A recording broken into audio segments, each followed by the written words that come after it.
right. Hello, good afternoon. We are here with Representative Ann Parks this afternoon. Of course, Ann Parks is the manager over there at Parks Funeral Home, and we were just discussing the funeral business a few minutes ago. And what do you think? What are people doing on funerals now? Oh, there's the aspect of funeral service has expanded, so there's so many different things that you can do, and of course many individuals have different ideas about what they want to have done, and we try to accommodate whatever it is that somebody wants done. But I have seen an increase in cremations. Because of the cost factor. I mean, it's less expensive. Because of the cost factor, but in mentioning cremations, a lot of people have the misconception that if you have a cremation, that's all to the service. But you have many people that will have maybe a funeral service, a memorial service, and the only difference may be is that a person is cremated rather than buried. So it's not, and a lot of people have the misconception that you're throwing a loved one away if you do that. But there's, like I said, there's so many different aspects to different types of services that you can do now. It's just whatever an individual would like to have. Sure. Well, they're definitely becoming more individualized. Yes. I think that, and I think a lot more people who are the people that are dying or have died, they have preconceived ideas on what they want. Yes. Where I think years ago it was just, well, when I'm gone, do whatever. It's not to say it, I don't know how to say it any other way, but now people have ideas. People are even writing their own obituaries now. Well, you have what's called pre-need contracts where people come in and do their own arrangements, and it's the same thing as planning out an entire funeral, but funeral service, and they tell you what they want or what they don't want, and it's put in a contract, and it's paid for, or there's a payment plan, and it's done ahead of time. And I like that concept because if people look at it, a lot of people don't like to do it, but what it does in essence is it takes a lot of burden off of the family during that time of need. It takes away the question, I hope I would have done what they would have wanted. If the person has done that themselves, there's no question as to having done what they wanted done because they've done it all themselves, and it's nothing that you can question. And during that time, a family is trying to grieve, and there's a lot of arrangement that needs to be done in a short period of time, and I just think it takes a lot of the burden off of the family and gives them more time to grieve. Sure. And of course, for those that want to have a party, you can have a party, right? Sure. Yeah, I mean, it's a totally different world than it was. How long have you been in the funeral business? All of my life, essentially. I was born. Born into it. Live with my parents, but I've been a licensed funeral director and mortician since 1978. 1978. Wow, that's a long time. Yeah. And so, of course, and now even out there at Piedmont Tech, they have a funeral program out there. They do. Yeah. Piedmont Tech has the only funeral service program in the state. That's pretty amazing, isn't it? It is. It is. So it is. This is good stuff to be talking about, and of course, I think one of the questions that I would have, what do you think about what's happening in Washington, D.C. right now? And it's just phenomenal.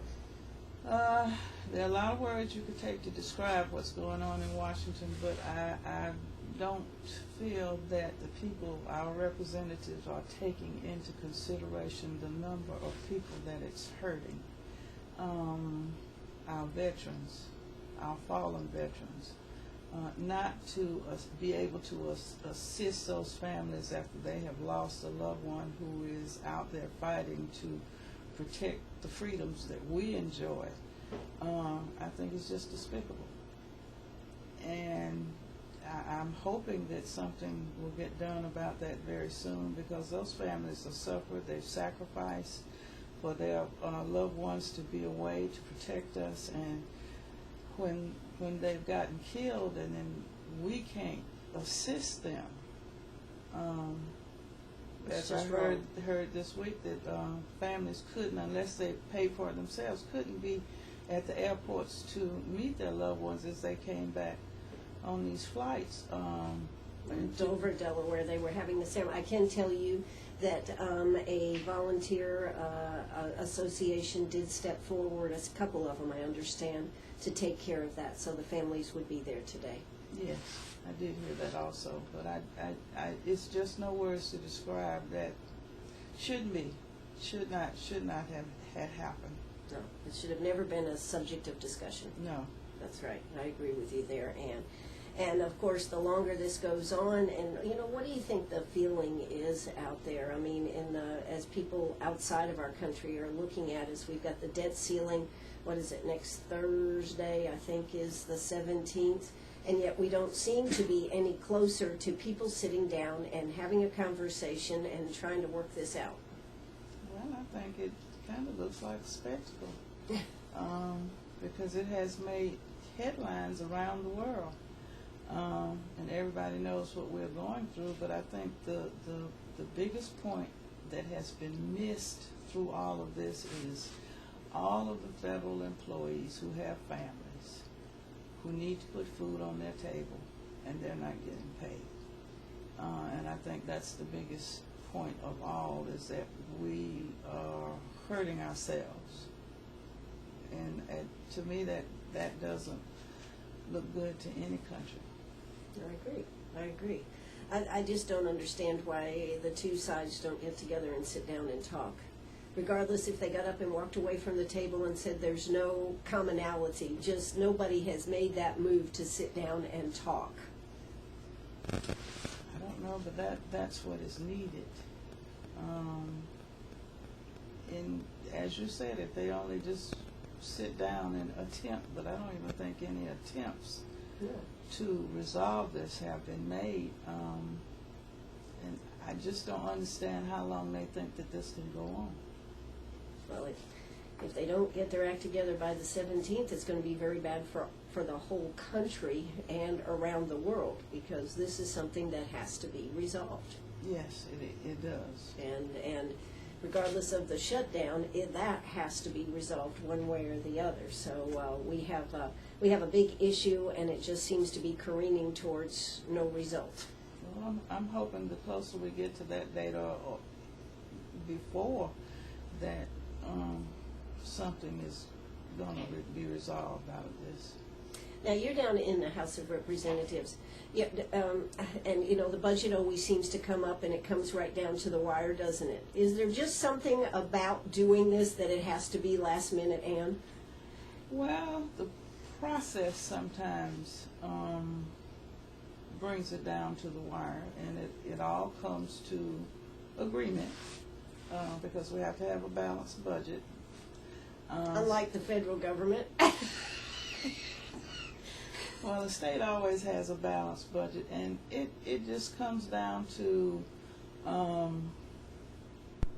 agreement, having committee meetings and having conference committee with both sides coming together, making an agreement or coming to some compromise. And I think a lot of people, I've always thought of compromise being that both sides give up something. Sure. Nobody gets all of what they want. That's 100%. So coming to a compromise, and I think that's the biggest thing, being able to compromise and come together, get to that compromise, and do what you need to do. Now, some people that I've talked to that are in the House have said that in the last couple of years, I'll use couple of years, that there seems to be more of an ability to compromise than in years past. It has been, because I can remember a couple of years back we've had to set some resolutions on some dates that would allow us to go back and deal with things pertaining to the budget. Did not have to do that this year. We didn't have to do it last year. And being in Columbia so long, there have been one or two times I remember I thought that we were not going to get a budget and things would be shut down. But in the 17 years that I've been down there, we've never had to close state government. Absolutely. We are here with Representative Ann Parks. If you have a question, give us a call, 229-7984. That's 229-7984. We're going to hear a quick word from our sponsors, and we'll be right back. Oh, that's right. We're right here, Sharp Facets Gallery on the 72 bypass. My very special guest this afternoon, Representative Ann Parks.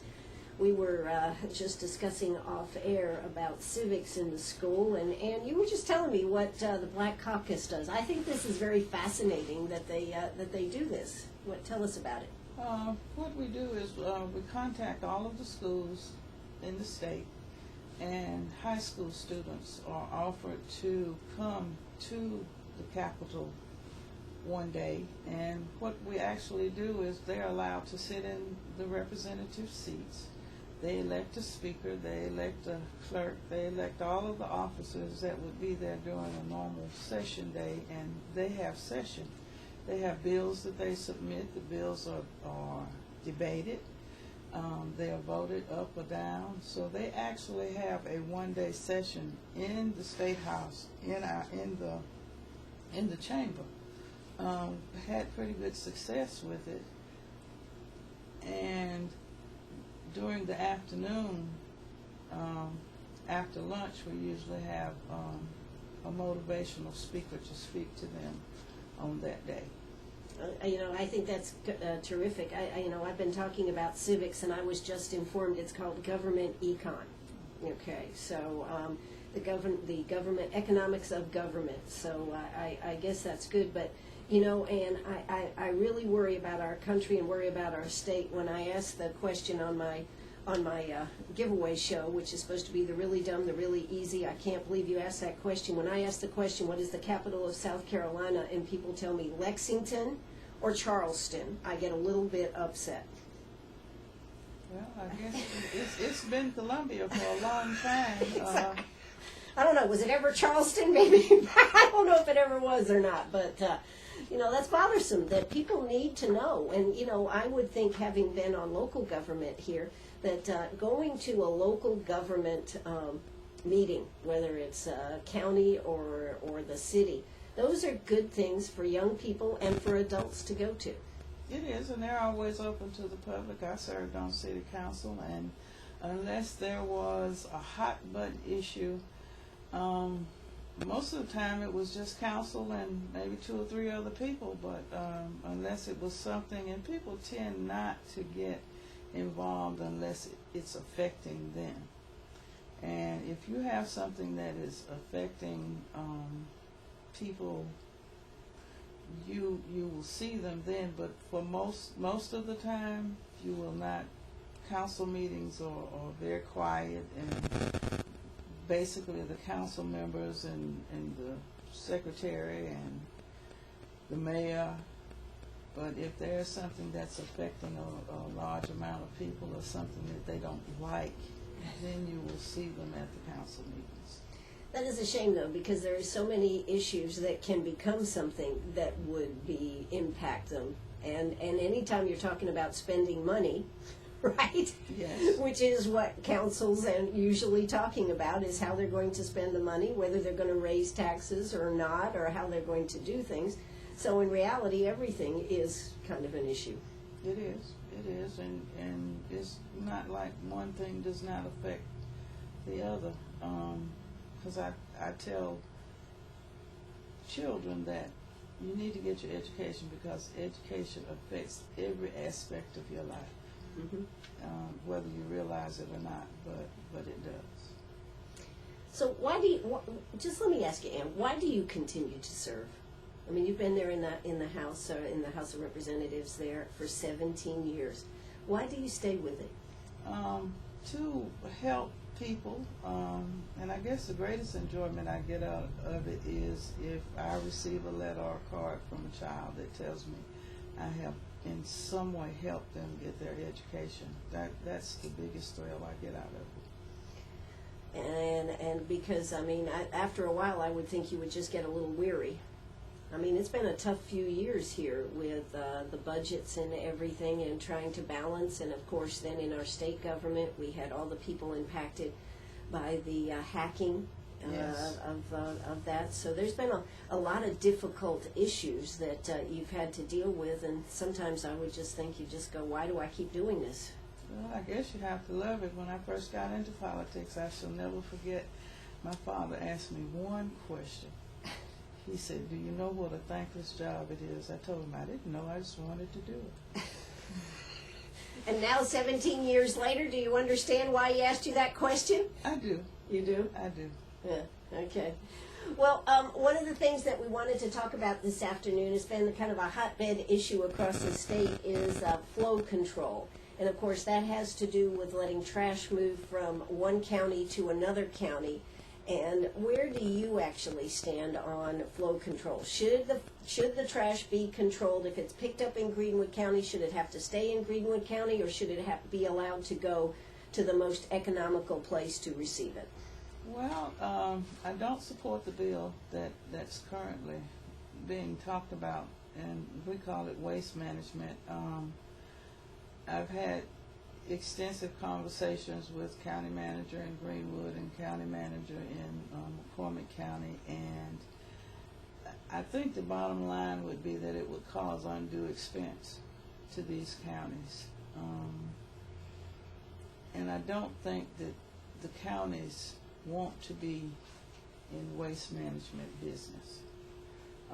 If it would entail an additional expense, I think that's some expense that's going to trickle down to the citizens. And I know that most of us, we do not want to see tax increases, but we forget sometimes that that's the only revenue that counties and towns have is property taxes. So, and then you sometimes try to look at maybe an additional penny tax or something so that it doesn't all fall on the property owner. So those are some of the things that you have to think about. But I do know for a fact that I don't feel like Greenwood County or McCormick County needs to be in the waste management business. So you would say wherever they want to take the trash or the waste management to whatever county is okay? Yes. Yes. Okay. Well, then that's pretty black and white there, isn't it? Yes. Yes, it is. Okay. Because I know some have wanted it to stay just in Greenwood County or just in that county, and that seems a little bit like price fixing, doesn't it?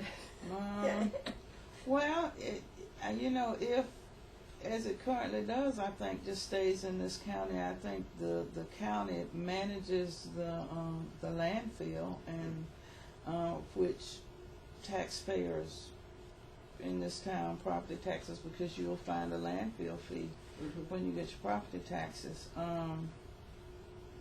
And there are many different angles that you have to look at, but in talking with the county managers, they feel like that they do not need to be in the waste management business. Okay, all right. Well, there you go. There's an answer right here this afternoon on WCRS. We got a lot of things we're going to cover here this afternoon.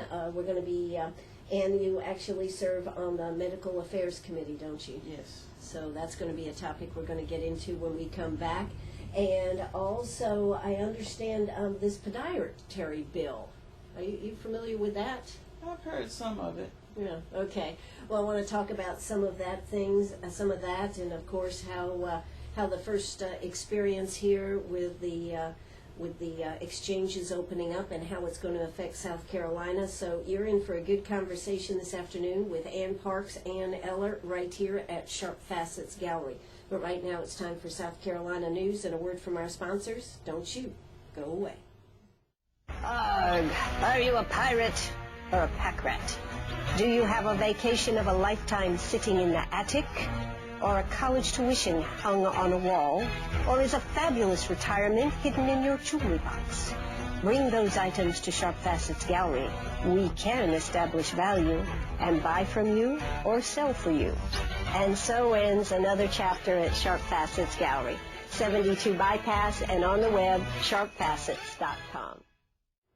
Oh, that's right. Right back here, Sharp Facets Gallery, 4:36 in the afternoon, having a great conversation with Representative Ann Parks. She does cover Greenwood and McCormick counties here. And so, you and I were just talking about being on the Medical Affairs Committee, and have you been in charge of that committee and a vice president, or what exactly have you done on Currently, I'm the first vice chair, and I chair the occupational medical subcommittee.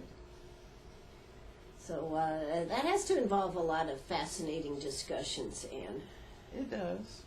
It really does. And I guess when we talk about things for the public, and when we're talking about, like in the case of this podiatry bill, that evidently podiatrists in South Carolina cannot operate on ankles, can only be done by an orthopedic surgeon.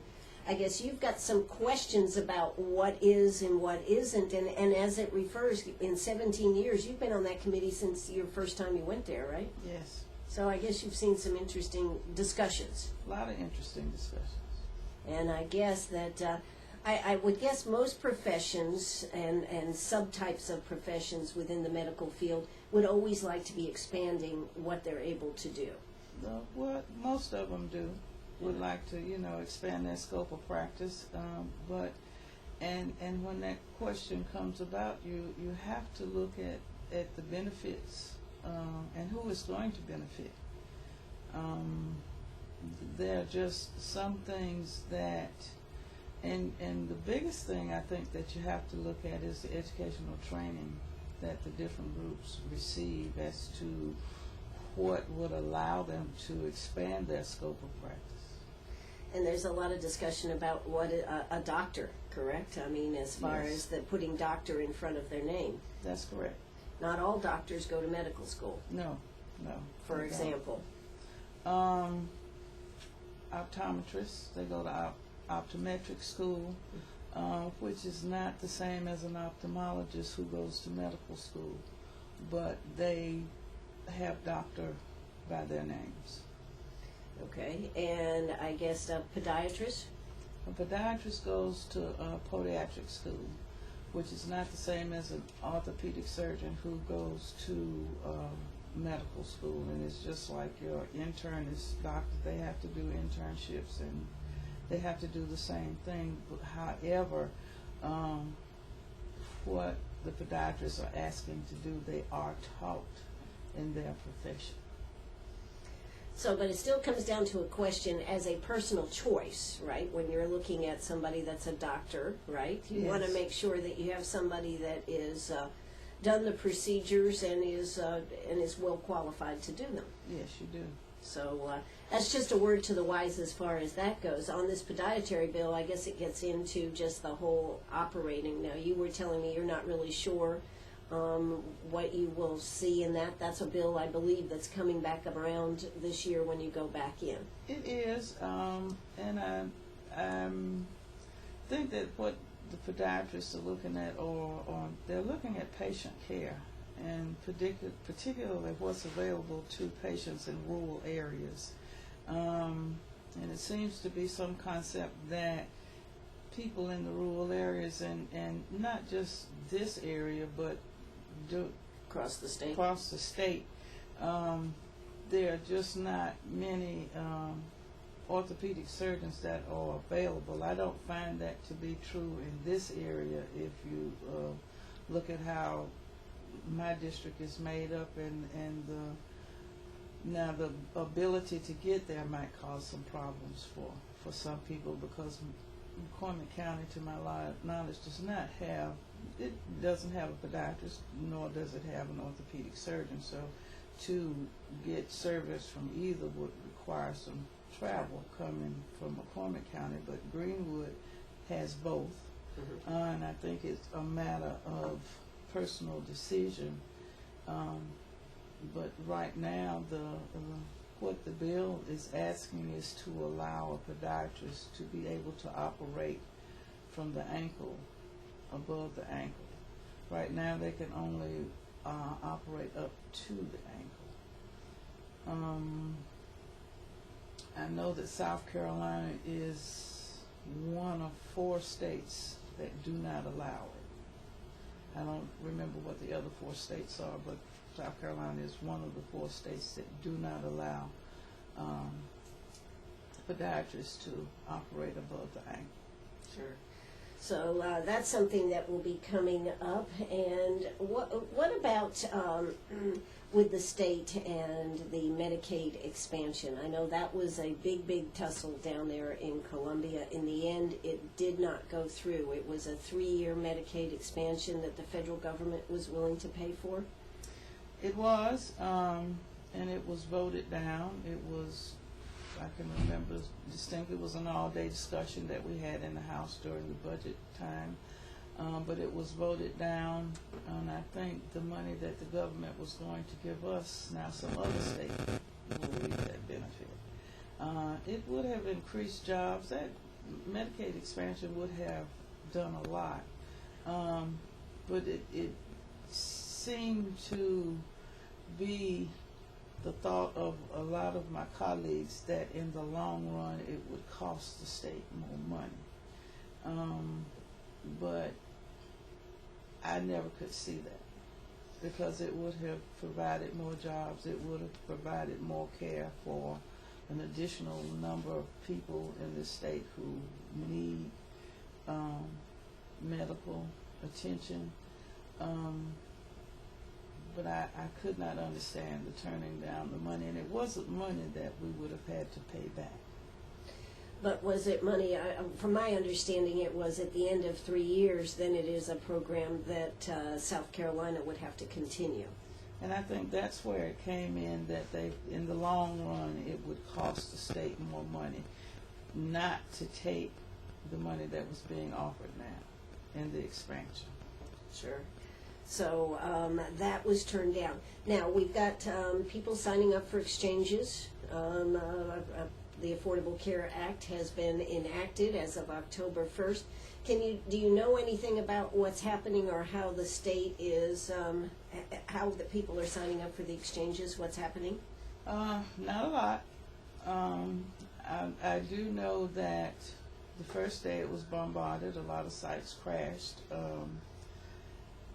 I'm not sure how people are signing up, because, like I said, a lot of the sites crashed. Did get to see the governor last week, but she said that, you know, they're trying to cope with what's going on, because everybody has questions. I don't think there are but about 2 or 3 people who completely understand the process of the benefits, what you can do, what you cannot do, what you're allowed to do. So everybody has questions. Sure. And you know, the next issue, I think, is the the navigators. There's a lot of question about how we're going to work with these navigators with so little training and not really background checks, I'm understanding. Well, that's a question, and the process, I think, as a whole has a lot of question marks in it, or as to how we're going to deal with this or how we're going to deal with that. Because I did hear on the news that some people who may have thought they have signed up may not actually have done so. Sure. Because of the bombardment of the online process. And then there's been some people who have made telephone calls and not been able to get through that way. And I think I guess as anything that's new, has a lot of bugs in it that will have to be ironed out. Sure. And I agree with that, but I think one of the issues that kind of bothers me is to have somebody having access to personal information that may not have been screened properly. Not that you can't even screen a person properly and still have them do bad things with your information, because they are going to have private information. Well, that's I think that's a way of life.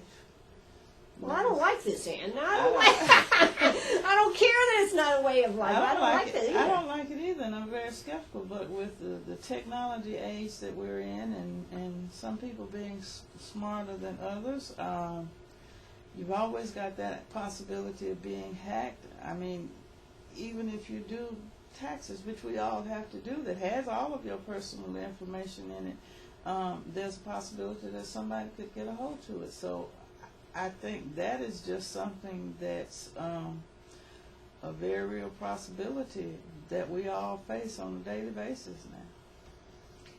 and there's no answer for cybersecurity to be able to protect people. I know that South Carolina just went through and found another company that was willing to do it, I guess, cheaper for another year after the hacking that went on a year ago. Yes. You know, when we discussed that during the budget time, we had a company that gave us an analysis of what needed to be done as prevention, so that this possibly would not happen again. You know, and the first thing that they told us is they were going to need money, lots of money, lots of money.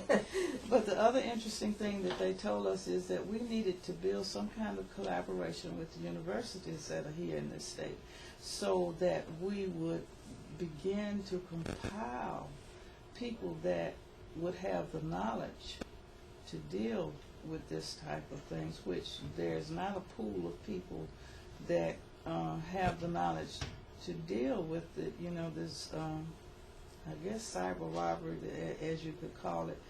But I thought that was an interesting suggestion, that we needed to build some programs with the universities in this state to begin to develop people, so we would have a pool that we could employ that would be able to work with this.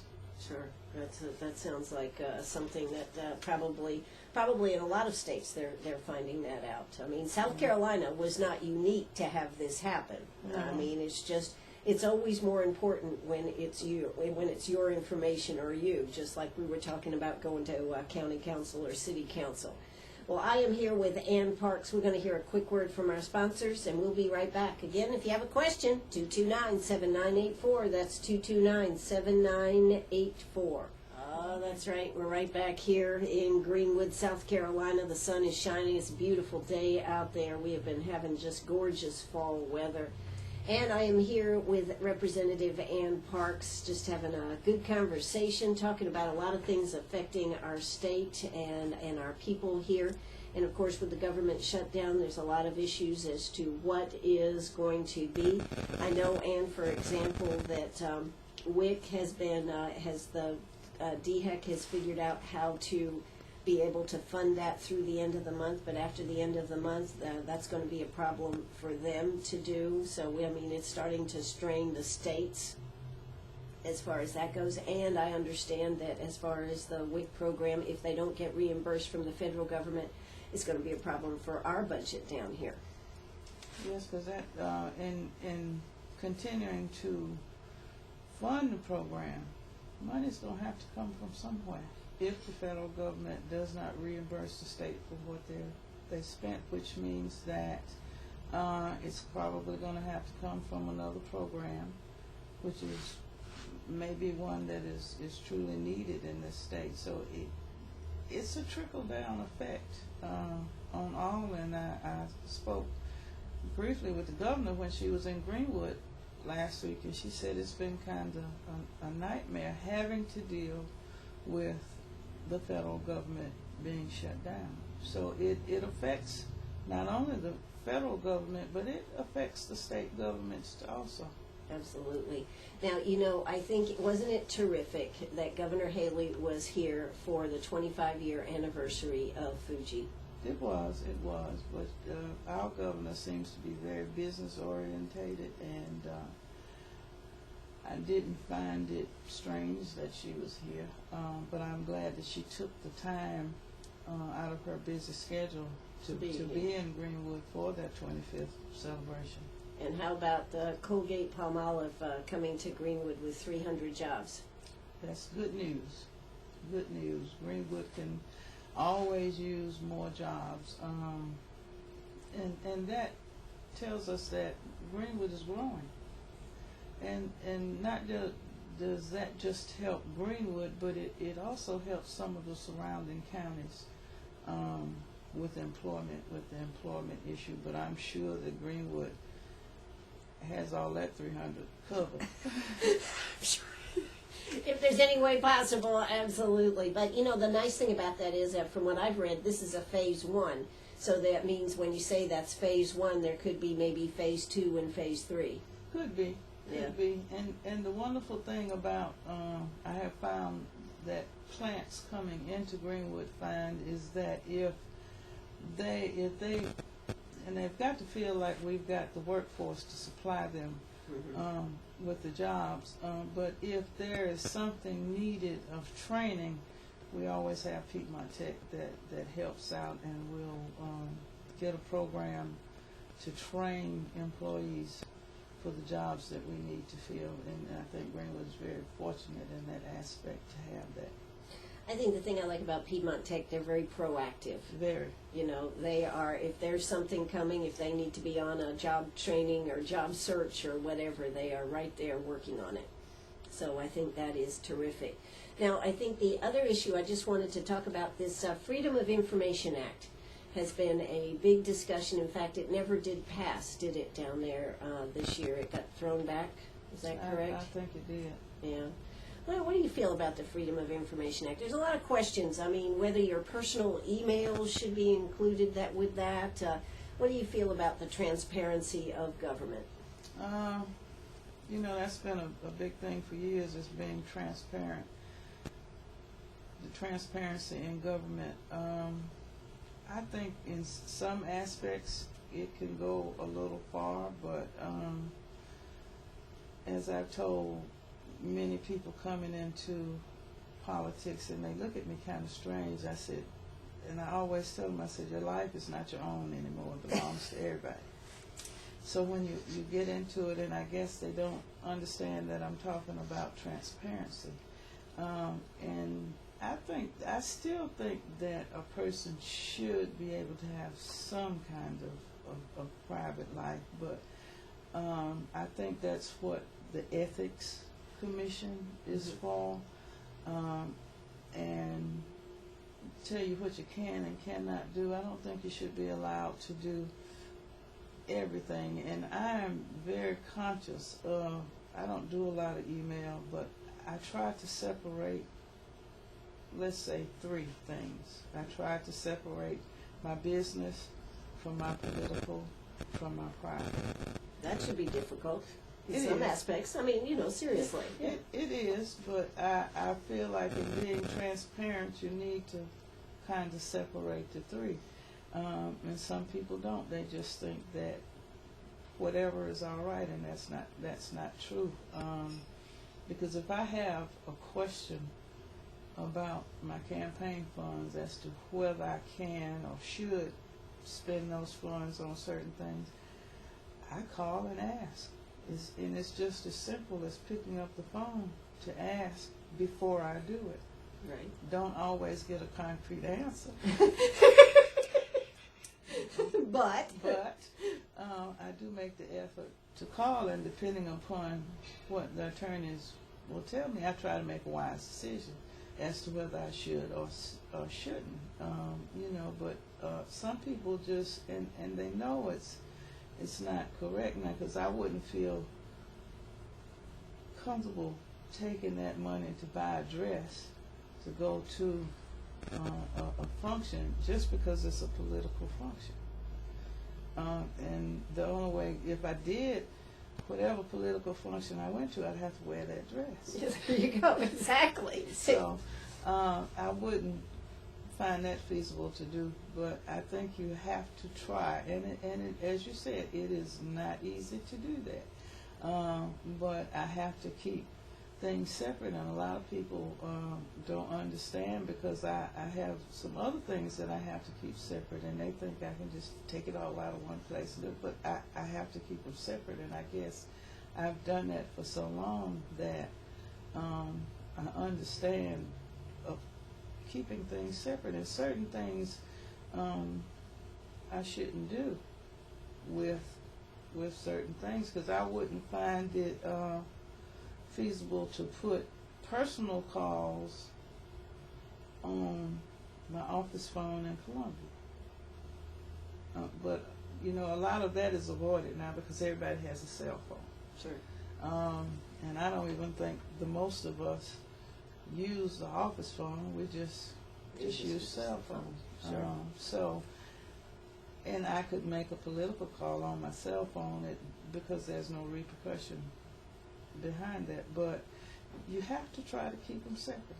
Absolutely. Well, I am here with Representative Ann Parks. One last question for you. How do you think, of course, we're coming into a political season, how do you think the race, particularly for governor, is going to shape up? I'm not sure. I think it will be a very tight race. Mm-hmm. I'm not sure who will come out ahead, but I think it will be a tight, tough race.